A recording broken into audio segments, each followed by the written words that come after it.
ले रहा है, राम की कथा कर रहा है। तो हनुमान जी भी वेश बदल कर कथा सुनने के लिए सामने बैठ गए। अब राम की कहानी चली, जन्म हुआ, विवाह हुआ, निर्वासन हुआ।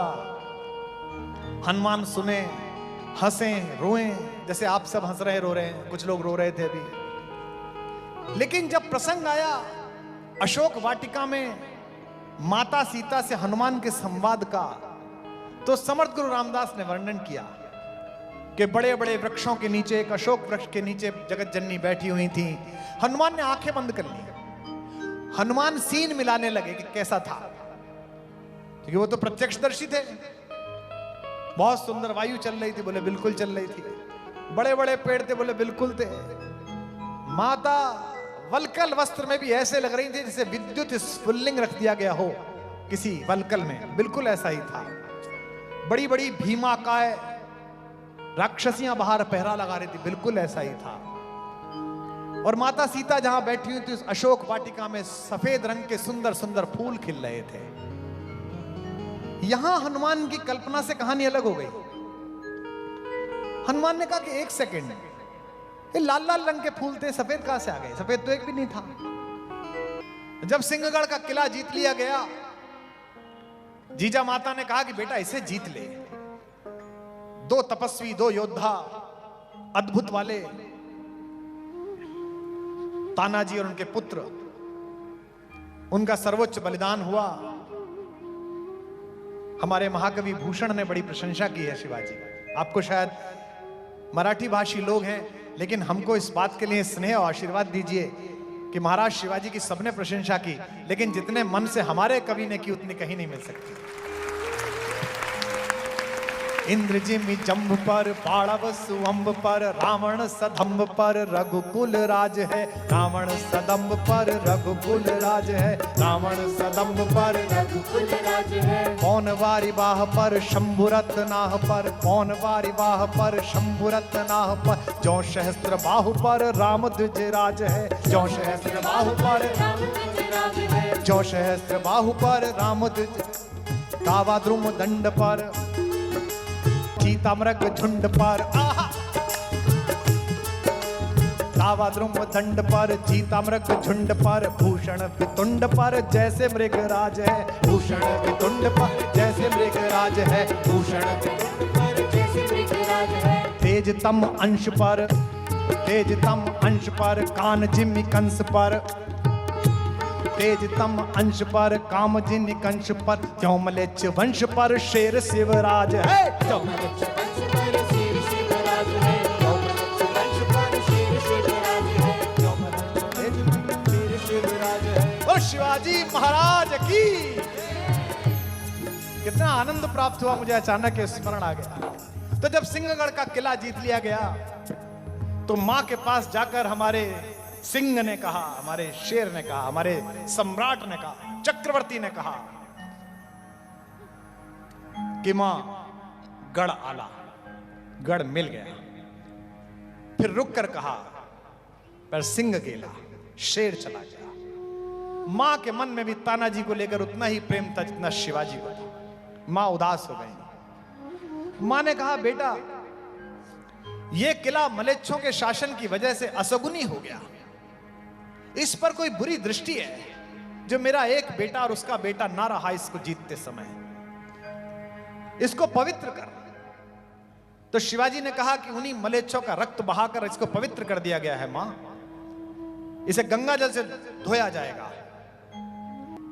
तो मां ने कहा कि बेटा एक काम कर, किसी जगह राम का नाम आ जाए ना, किसी जगह पे राम नाम गूंज जाए, वो जगह पवित्र हो जाती है।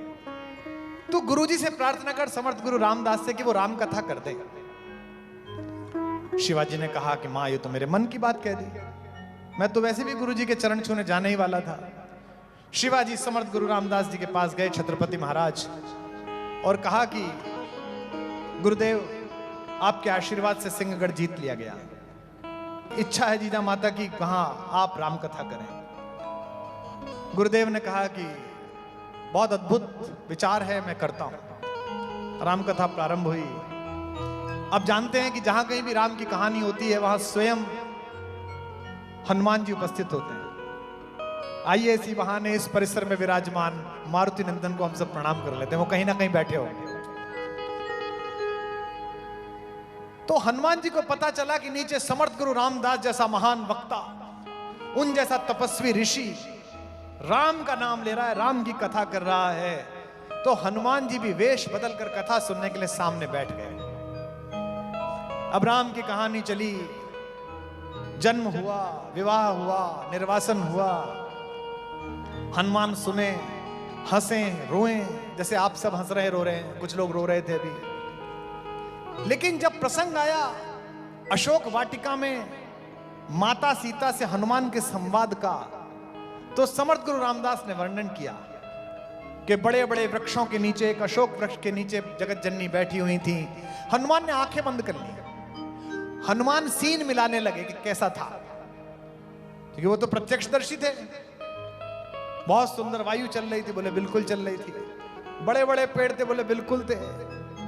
माता वलकल वस्त्र में भी ऐसे लग रही थी जैसे विद्युत स्फुल्लिंग रख दिया गया हो किसी वलकल में, बिल्कुल ऐसा ही था। बड़ी बड़ी भीमाकाय राक्षसियां बाहर पहरा लगा रही थी, बिल्कुल ऐसा ही था। और माता सीता जहां बैठी हुई थी उस अशोक वाटिका में सफेद रंग के सुंदर सुंदर फूल खिल रहे थे। यहां हनुमान की कल्पना से कहानी अलग हो गई। हनुमान ने कहा कि एक सेकंड, ये लाल लाल रंग के फूल थे, सफेद कहां से आ गए? सफेद तो एक भी नहीं था। समर्थ गुरु कहते रहे कि सफेद रंग के फूल खिल रहे थे। हनुमान बेचैन हुए, फिर वो बीच में से खड़े हो गए, उन्होंने हाथ उठाया, बोले सब एक सेकंड। समर्थ गुरु रामदास ने कहा कहो बालक, क्योंकि सामान्य वेश में थे। तो उन्होंने कहा साहब आप गलत कथा सुना रहे हैं, वहां लाल रंग के फूल खिल रहे थे, सफेद नहीं। तो जैसे अभी मेरे विषय में कोई छोटी सी बात कह दे, मैं तो सामान्य आदमी हूं, तो आप में से एक आदमी बिठा देगा कि बैठ जाओ अतिथि हैं। तो पास खड़े हुए एक सैनिक ने बिठा दिया कि चुप बैठो, गुरुजी बोल रहे हैं। बैठ गए बेचारे। फिर आया सफेद रंग के फूल, फिर खड़े हो गए। साहब बाकी सब तो ठीक है, गुरुजी आप ये गलत बात कर रहे हो, फूल लाल रंग के थे। गुरुजी फिर भी नहीं माने। इस बार हनुमान क्रोधित हो गए और वो वास्तविक हनुमान के वेश में आ गए। लेकिन हमारी आस्थाएं इतनी कमजोर हैं, हम इतने कुतर्की हैं कि अगर इसी परिसर में मर्यादा पुरुषोत्तम राम स्वयं प्रकट हो जाए तो हम में से 100 के 100 लोग मानेंगे कि अच्छा वेश बना के आया है, क्योंकि हमारी आस्था ही नहीं है। मुझसे एक स्पेन की कवियत्री ने पूछा था, अमेरिका में एक पोइटिक मीट हुई थी, कि I have heard your poetry, जिसमें तुमने एक इंडियन पोइटेस का नाम लिया है, मीरा का, पर उसमें यह कहा है कि मीरा ने जहर पिया और वो बच गई। तो ये वैज्ञानिक रूप से ठीक नहीं है, दिस इज नॉट साइंटिफिक। उस दिन मुझे जो जवाब देना था वो कुमार विश्वास को नहीं देना था, वो भारत को देना था। और भारत की ओर से सही जवाब दिया हो तो उस प्रश्न पर आप मोहर लगाना अपने उत्तर से। मैंने कहा तुम भारत आओ, चित्तौड़ जाओ, मीरा को पढ़ो और मीरा का कृष्ण के प्रति समर्पण देखो, तो तुम्हें पता चलेगा कि अगर पात्रता मीरा जैसी हो तो दुनिया के हर जहर को अमृत बन जाना ही पड़ता है। और मैंने कहा तुम कैसी बात कर रही हो, दुनिया के सारे वैक्सीन ही जहर से बनते हैं। इसलिए वो जहर जो राणा ने भेजा था वो वैक्सीन बन गया मीरा के। लोग कहते हैं ना मीरा ने दूसरे पुरुष से प्रेम कर लिया। दुनिया का सबसे पुराना डीएनए है मेवाड़ राजवंश का। महाराणा सांगा के पुत्र कुंवर भोजराज की पत्नी थी वो। किसी ने राणा जी से कहा कि राणा जी आप कैसे मर्द हो, कैसे पुरुष हो? उनके किसी मित्र ने कहा आपकी पत्नी किसी दूसरे पुरुष से प्रेम करती है। मीरा तो खुलेआम कृष्ण से प्यार करती थी। राणा जी ने मुस्कुराकर कहा दोस्त, प्रेम में मेरा कंपटीशन एक ऐसे आदमी से है जिससे जीत गया तो भी अमर हो जाऊंगा और हार गया तो भी अमर हो जाऊंगा।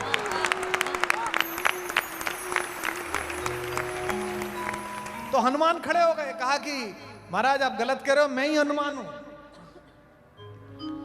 मैं था I witness at the place of act, मौका वारदात पर। सफेद रंग के नहीं लाल रंग के फूल थे। लोगों ने उनको सभा स्थल से बाहर निकाल दिया कि बहुत डिस्टर्ब कर रहे हो, चलो। सुनते हैं कि हनुमान बहुत उदास हुए। हनुमान राम के पास गए, राम से कहा कि महाराज पृथ्वी पर था, अभी आया हूं आपके पास। नीचे बड़ी अनीति हो रही है। समर्थ गुरु रामदास कहानी सुना रहे हैं।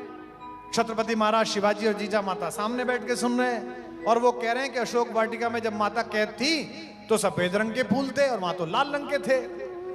तो हनुमान के सिर पर हाथ फेरते हुए रामचंद्र जी ने कहा कि बेटा हनुमान मान जाओ, सफेद रंग के ही फूल थे। हनुमान ने कहा कैसी बात करते हो, आप तो मौजूद ही नहीं थे,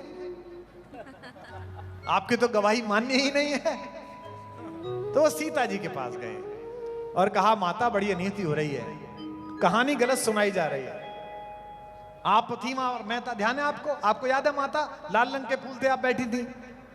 माता ने हनुमान के सिर पर हाथ फेरते हुए कहा वत्स हनुमान, मैं तुझे लवकुश से ज्यादा प्रेम करती हूं, लेकिन समर्थ गुरु रामदास से प्रश्न मत करो, वे संत हैं, सफेद रंग के ही फूल थे। लोकगीत में कथा आती है कि पहली बार अपनी मां अंजनी की गोद में फूट फूट कर रोए हनुमान और कहा कि मैं जिनके लिए अपना जीवन दे रहा हूं, जो मेरे प्राण हैं, वो दोनों ही मेरे साथ नहीं है, एक असत्य बोला जा रहा है। मां अंजनी ने जो उत्तर दिया वो इस सवाल का उत्तर है जो मुझे पूछा गया है कि कौन सी किताब पढ़ाएं, किस दृष्टि से पढ़ाएं। अंजनी ने कहा कि बेटा वो दोनों भी सच बोल रहे हैं और तू भी सच बोल रहा है। हनुमान ने कहा ऐसा कैसे संभव है? मां ने कहा बेटा दृष्टि का फेर है। अपने आराध्य प्रभु की पत्नी को एक पापी और अनाचारी रावण की कैद में देखकर तेरी आंखों में जो लहू उतर आया था, उसकी वजह से तुझे वो फूल लाल रंग के लगे। और जगत के कल्याण के लिए जिस निर्मल दृष्टि से समर्थ गुरु रामदास इस पृथ्वी को देख रहे हैं, उस उजली दृष्टि के कारण उन्हें वो फूल सफेद रंग के लगे। संगमनेर वालों, जिंदगी के फूल ना लाल रंग के हैं ना सफेद रंग के हैं, जिस नजर से देखो उस रंग के हैं।